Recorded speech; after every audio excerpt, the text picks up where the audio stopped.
Hey guys, it's Ross here, and today we're going to be talking about 5 tips for working from home as a freelancer to help both your physical and mental health. So as you can tell, I'm working from home at the moment in time, and there's been a few things that I've noticed that have creeped back in, bad habits from when I was a freelancer, and they're things that I want to help you with today to really get you in the right mindset, both physically and mentally, for absolutely smashing 2021 and still making it a great year.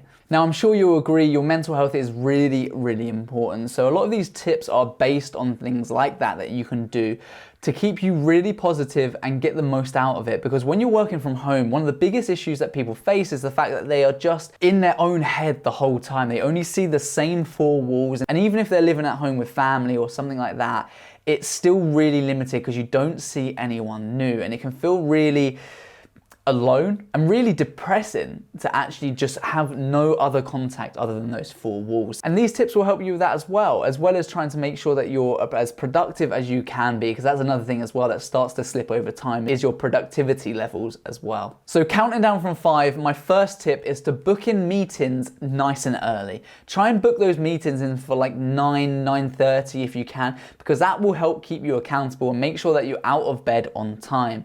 The trouble is when you work for yourself or you work from home is that there's no one really to keep you accountable, to make sure that you're in the office at a certain time and you're actually doing the things that are going to benefit your own business. Now, having your own business is in your best interest to make it as successful as possible, because you're the sole driving force behind your business. So if you're not keeping yourself accountable, then your business isn't going to do as well as it should do as a direct result of that. So there's little tips that you can do that will certainly help you. And one of those is simply just booking in any meetings that you've got nice and early in the morning to make sure that you're out of bed on time, that you're sitting at your desk and you're ready to go and to answer those calls and try and move your business forward. In the morning as well, you'll have so much more energy than you will at later on in the day. Specifically after lunch is when things start to tether off. And that's because once you've eaten, the food is obviously in your stomach, your body's having to digest that, so all the blood is rushing to those places, and it makes it a little bit more lethargic and harder to get work done in the afternoon. So try and put any important meetings nice and early in the morning so you can get up, be on time, and then smash the day ahead. Tip number 4 is super simple, and it's just to take regular breaks. And for some of you, you might take that to an extreme where working from home for you is like taking a huge break throughout the whole day. But others of you will really understand when I say that about you'll be working from when you get up in the morning to almost when you go to sleep at night. And often I know filmmakers, and this is exactly what I used to do when I was a freelancer and I worked from home. I would very often miss lunch and skip meals, or won't have my lunch until like 3 or 4 o'clock in the afternoon. And my whole body clock, my whole routine was just completely gone. And that's really bad, both for your physical and your mental health as well. And the reason people delay those things is because what they're dealing with might have a deadline, or it might feel really important. And again, because you don't have a team to vibe off of or to talk these things through with, one of the issues is that you just feel overwhelmed. And when you're overwhelmed, you make really bad decisions. And because you're making bad decisions, you then think, well, I don't have enough time to have lunch even for 15 minutes, so I'm just got to keep pushing through. But what happens is if you don't eat, it makes you slower and slower. And as you become more and more overwhelmed and you feel like everything is coming on top of you, it's really counterproductive. Now, when you're in that mindset, it's really hard to see that, or even if you notice it, it's really hard to break out of it, and I can completely appreciate that. But if you set yourself up with regular breaks, at least just taking a 5-minute break every hour, set a timer on your phone, just 5 minutes, go down, grab yourself a new drink, just have a little walk around downstairs or whatever before you go back to working from your office, your bedroom, wherever it is, okay? When you work from a studio environment or an office environment or something like that, those things naturally happen throughout the day because you'll go and make a cup of coffee, you'll have a chat to people about that, or you'll help them set up with something else. There's lots of things going on the whole time to break you away so you don't always feel overwhelmed, but you can also feed back from those people. So like I said, tip number 4 is to take regular breaks. It's going to really, really help you. Just plan the day out right, create a nice routine, make sure you're eating healthy, make sure that you're having breaks when you can do it, just at least give your eyes a rest from looking at the screen. And that leads me nicely on to tip number 3, which is to stop at 5 p.m. or just create some kind of routine. Now, the reason that this is important is because How many of you want a really nice work-life balance? I'm sure you all do. I'm sure you all want to work smart throughout the day and then have a really nice life balance in the evening where you can do what you want, especially with summer coming as well. You'll want to have a really nice mix of the two.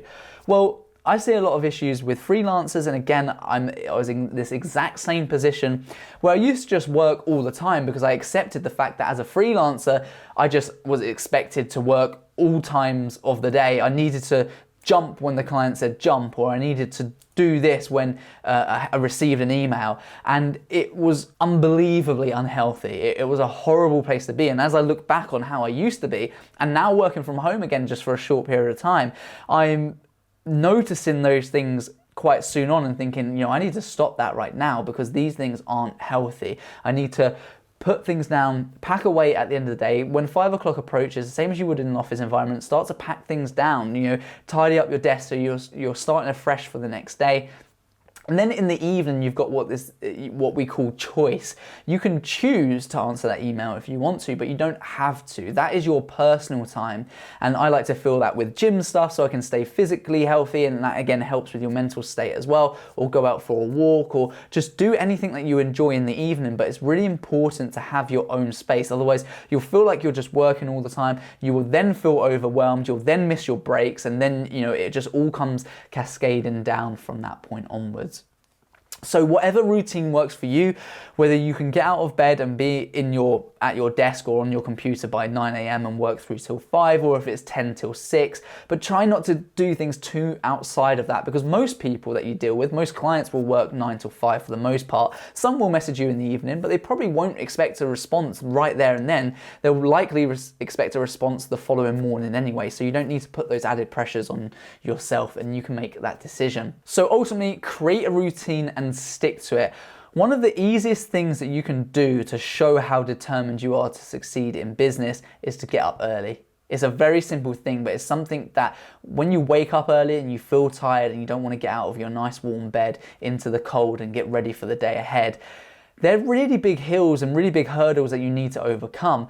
But if you can't do that, then how are you going to possibly overcome bigger hurdles that are going to face you within business? So just think about that, keep that mindset right, and set an alarm 10-15 minutes earlier every day. If you're someone that likes to get out of bed at 10 a.m. and then start work later on, you're not going to have much of a work-life balance, because that's going to eat into your evenings, and you'll find yourself in this really horrible place. So create a routine, work backwards, get up earlier and earlier, and try to make it as much like a 9 to 5 as you possibly can. Tip number 2 is to create to-do lists and set yourself daily targets. Now, these should be really, really small things that just means that you can tick them off, because one of the reasons people feel so overwhelmed is because they have so much going on in their head. And when you start to write those things down, we call it a brain dump. So we take a bit of paper, we write down everything that's going on in our head at the moment. And sometimes you'll be surprised. You'll think your head's crazy and you can't really think properly. And then you will write some stuff down and you think, oh, is that it? Is that all I've got to worry about? Or what have I got on my to-do list today? Well, I would like to do this, this, this, this. Oh, that's it? Okay, fair enough. Like, it's not as much as what you thought you had when you're trying to keep it in your head. So to-do lists are super simple. I mean, it's nothing new here, but a lot of people still don't do that. And then when they feel overwhelmed, again, it starts to, like, you know, it creates all these other problems about all the other points that I've pulled forward as well, and things start to not happen. You aren't in a general state of flow where everything just works really nicely and really well. So to-do lists are a great opportunity for you to get all of the stuff out of your head, provide some clarity in your life, and it feels good when you tick those things off throughout the day. It feels like you're achieving things. And if you're feeling like you're struggling within the day, you can have a conversation with yourself and say, look, okay, at least if I just do one more thing on my to-do list, then I'll call it a day. Then I'm happy. I'll draw a line under that. That's me for the day. I feel like I'm really done. And at least you're ticking something else off. And you can use that as like self-accountability. You said you were going to do those things, so let's try and achieve as much of those as you possibly can do. Now, tip number 1 is kind of a double whammy here, and I'm going to give you a couple of smaller tips within this to break it down. And it's this: separating your work life from your home life. Now, when you work within the same house, the same four walls all the time, it's really hard to break away between the two, and it can often feel like you spend your whole time at work, even if that's not true, but that's perhaps because you're currently working from the couch at the moment, and then when you finish work, you're on the couch watching TV, so it feels like you just haven't moved from that one spot. A few of the tips that I've given you today will certainly help you with that, taking regular breaks, going out for walks, having that separation, having that routine between 9 to 5. But there's a few other things that can really help separate those two as well. Number one is how you start the day, and you will notice a huge increase in your productivity if you do this as well. When you go to work, if you're working from home, make sure you wear something as if you were going to work. Not necessarily a full suit or even a shirt, but something like jeans and a t-shirt, something like that, because rather than wearing jogging bottoms or anything that you're comfy with, or pajamas even. I've literally know, and I've spoken to people that when they work from home, they will just work in pajamas. And then they feel like everything's getting on top of them. They feel like they never, they're working all the time. They feel burnt out. And it's like, no surprise, because you're not actually even getting changed. And when you put on something remotely smart or something ready to start work, it says to your subconscious, and it says to your mind, hey, I'm ready to start work now. I'm switched on, I'm in work mode. That's what I'm doing for the next few hours. Then, when you finish work, you can then go and put your jogging bottoms on, you can go put your gym wear on, your comfy stuff. Then you can lounge around, and then you will start to feel mentally like, hey, I'm not at work anymore. So when you get that late night email and you're thinking, should I reply or not? You've got the choice because you're currently in your comfy stuff. You're not in work mode. Whereas if you're in your pajamas, you're probably going to be more likely to actually do that anyway. So I noticed a huge difference the second I started to wear work attire when I was working from home, opposed to just staying in what I thought was comfy. And it's about pushing outside that comfort zone. Another tip here is to try and create a space that you only work from, whether that's your dining room table, whether it's a spare room, or it's an office in your house, or a garage, or whatever it is. Try and create a designated space, because that will then start to feel like, hey, this is the place that I work, this is the place that I sleep, or this is the place where, I have my life, this is the place where I watch TV, this is where I actually work from. And you can have things around your desk as well, your pens, your pencils, your notepads, anything that you do for work can be in that one location.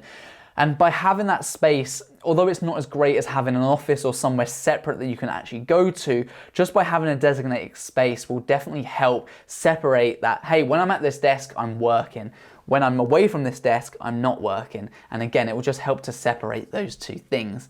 Now, I really hope you found these tips useful. There's certainly things that have helped me. And again, like I said, now working from home again, I've really noticed things start to creep back in. I've been like, hey, we've got to address this right now, because I don't want to go on the way I was when I was freelance and before I had a studio and before I employed a team of people, which in turn helps keep me accountable. I don't want to go back to those old ways, because that was a very unhealthy way of living, and it was just not good for my business. My business struggled to grow as a result of all of these things, because I wasn't in the right mental and physical state in order to really put the most and get the most out of my business. Whereas I then went to create a studio, a team of people, and it's a very different environment. And now just temporarily working from home again, I'm very mindful of these things. And that's why I wanted to create this video, because I thought, hey, if I'm experiencing this, then there's got to be many more people out there that could benefit from these hints and tips that should help. So if you've liked the video, please let me know in the comments below. I love replying to all of your comments,